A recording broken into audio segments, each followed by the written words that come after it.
When it comes to probability and statistics, conditional probability is the most important form of probability that you're going to be going through in either your class, your work, whichever you're going to end up using probability for. Understanding and knowing how to use conditional probability to answer your questions, especially once you're able to become good with it, you'll be acing your assignments and acing that final exam.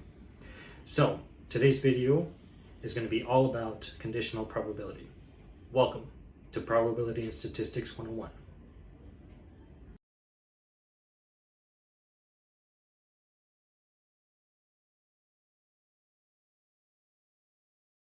Before we talk about conditional probability, we first need to review two things. First, when we write the probability of A and B next to each other, what we mean is that is the probability of event A occurring and event B occurring at the same time. If we do the probability of AU, short for union, B, it is the probability of event A occurring or event B occurring. So the union basically means A or B occurs, but when there's nothing in between them, we mean that A and B both must occur at the same time. And these are essential when we start talking about conditional probability. If you want to see a full breakdown of how these are used within the realm of probability, you can check it out here. But now let's talk about conditional probability.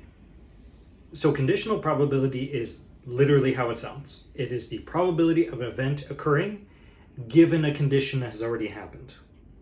So how we write this is, we say the probability of A with a vertical line and then B. This is basically saying what is the probability this happens given B happened.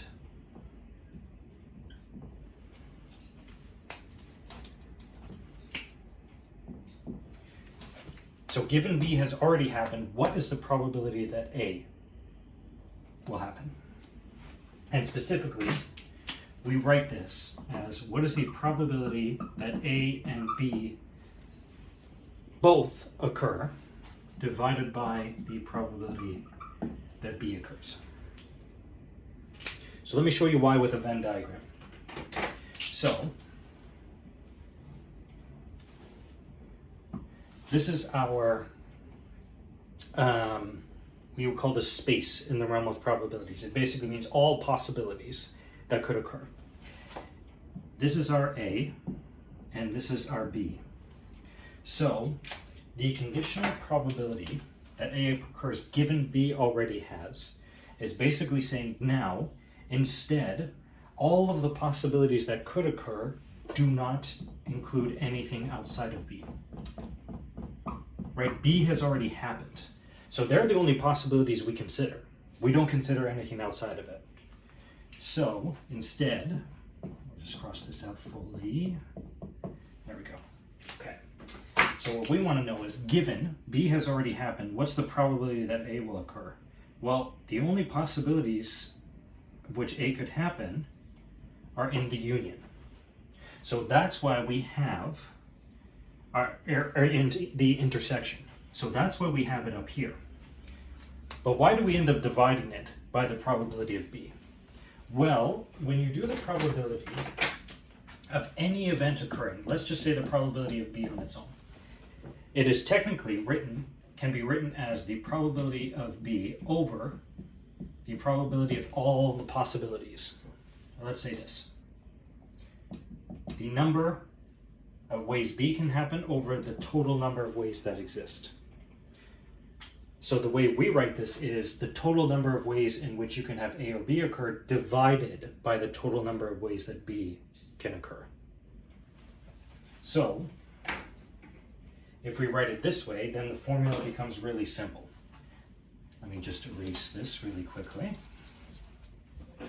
reminding us that a probability of a particular event is the number of ways it can happen over the number of ways in total. So now, we said using the Venn diagram, this was going to be the number of ways A and B can occur over the number of ways that B has occurred. So now, if we multiply both of these, or rather divide the top by the number of possibilities in total in S, and divide the bottom total number of possibilities in S. What ends up happening is top becomes the total number of possibilities you have A and B divided by the total number in the space, which is the definition of the probability of both occurring. And the bottom is the number of possibilities you have B divided by the number of possibilities you have in total, which is, by definition, the probability of B. And that ends up being why conditional probability is written this way. Once you learn about conditional probability, you will shortly learn about something called independence, or independent events. And what that is actually defined as saying the probability that event A and B both occur is equal to the probability event A occurs times the probability event B occurs. Now, this isn't quite clear what this means to be independent. Like, you can separate the probabilities, but this doesn't have a real-world interpretability until you learn about conditional probability. So, what ends up happening with our conditional probability is that we said the probability of A given B is equal to the probability A and B over the probability you have B. Well, now, when A and B are independent, that means we can split up their probabilities to the probability of A times the probability of B. And now, you might have guessed, both of the probabilities within B cancel, and we just end up with the probability of A. So when two events are independent, the conditional probability has nothing to do with B. Whether B occurs or not has nothing to do with our probability for A. And that is what it means for two events to be independent. So let me show you an example to really bring this in fully. One of the simplest examples it comes to independent events is if I have, let's say, 2 coin tosses. So let's say, what is the probability I roll heads the second time? I'll use 2 to basically say which coin toss it was. And I got heads the first time. Well, if I flip a coin and get heads, now what's the probability I get it the second time? It's still the same as if I didn't roll the second heads at all. This is what it means to basically have independence between two events. Doing something for the first has absolutely nothing to do with the second. Another example is, let's say I have a bag of candies. And within here there are 10 red and 10 blue within it. So now, if I basically tell you, when you pick up these candies, you must put it back immediately into the bag and then pick out another. So if I say, what's the probability you get a red candy the second time, given you got blue the first time? We know the probability of getting red or blue is technically 50-50, right? There's 10 of each of them, 20 in total. So I have a 50-50 chance of getting a blue or a red. So if I now take a blue out of it and then end up putting it back, I still have 10 red and 10 blue. It's as if the first pick had nothing to do with it. So the probability that I get red, given I already get blue, is the same probability as if I just picked red the first time. And that's the idea behind independence. Let's continue with our candy in the bag situation, and let's come up with an example where it is not independent. So let's say now that we no longer put it back. Once we take it out, we eat it. Right after we take it out. Now it's all of a sudden not independent, because if I take out a red, Well, that now changes my chances of what's in. Now there's only 19 in here, so my chances of getting red again are different. So how do we go about doing these questions? Well, let's say, what is the probability that I pick out a red a second time, given I already got one the first time? I've taken one out of here, so now I have 9 left. So the probability that I get a red the second time is 9 out of 19. And that's my chances of getting a red given I already got one. When you talk about conditional probability, it is literally impossible for any probability or statistics course you take to talk about conditional probability without bringing up Bayes' theorem. Now, when you learn about Bayes' theorem, it's not quite obvious right away why it's so important, but I'll show you an example later that really gets to why it is so essential, especially if you work in the world of research. But let's get to what it is first.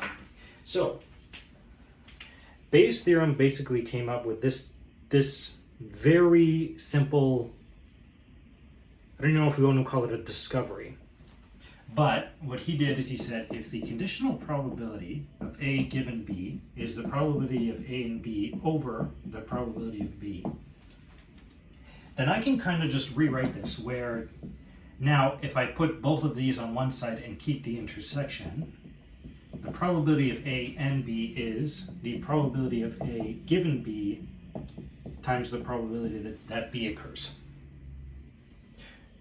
But technically, the probability of having A and B is the exact same as having the probability of B and A. Right? So I could say this is the exact same as having B and A, which is the probability of B given A times the probability of A.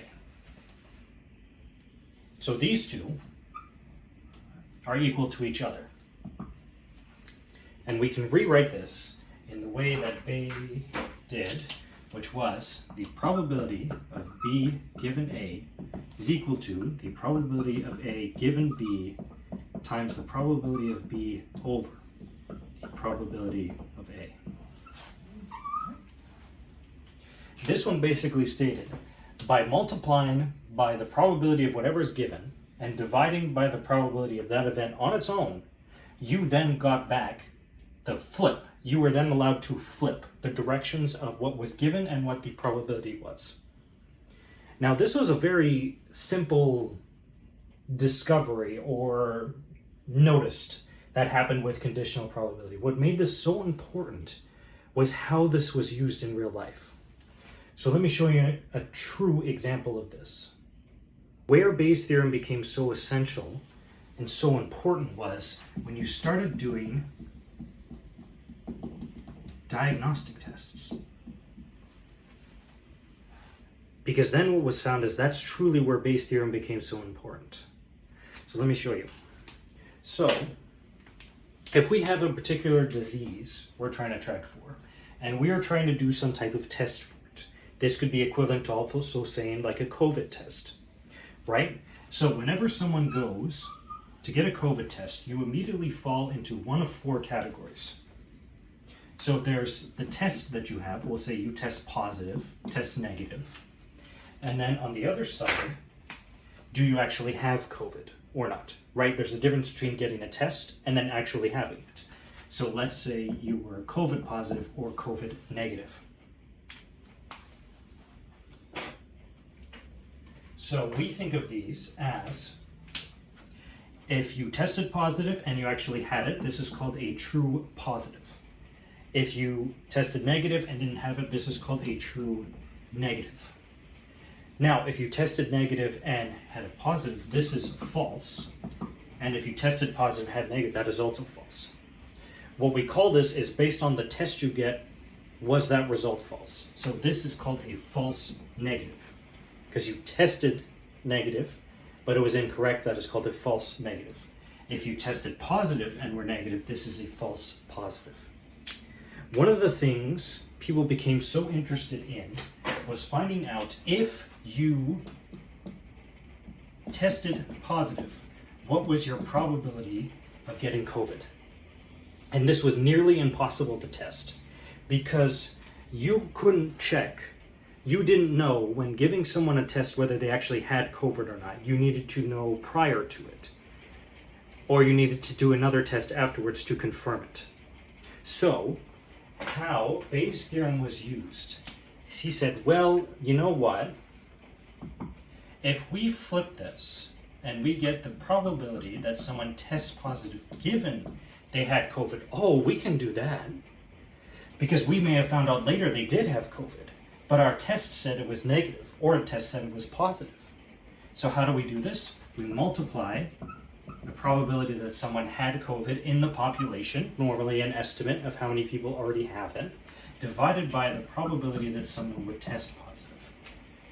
So now you were able to check, given someone tested positive on a COVID test, whether they actually had it or not, the likelihood of them actually having COVID or not, by taking everyone that had COVID and seeing the percent of them that tested positive, multiplying that by the total number of people that had COVID in the population at that time, and dividing it by the total number of people that had tested positive. You were then able to model how the population was going to gain COVID and how to accurately tell whether people had it or not. And that is how Bayes' theorem became or was recognized as being so important. Feel free to like and subscribe if you want to see more. I do tons of these videos all the time on topics of probability and statistics, as well as other math topics as well. And please feel free to comment if there's a particular topic you want me to cover, either in probability or statistics or any other level of math. I'll see you next time.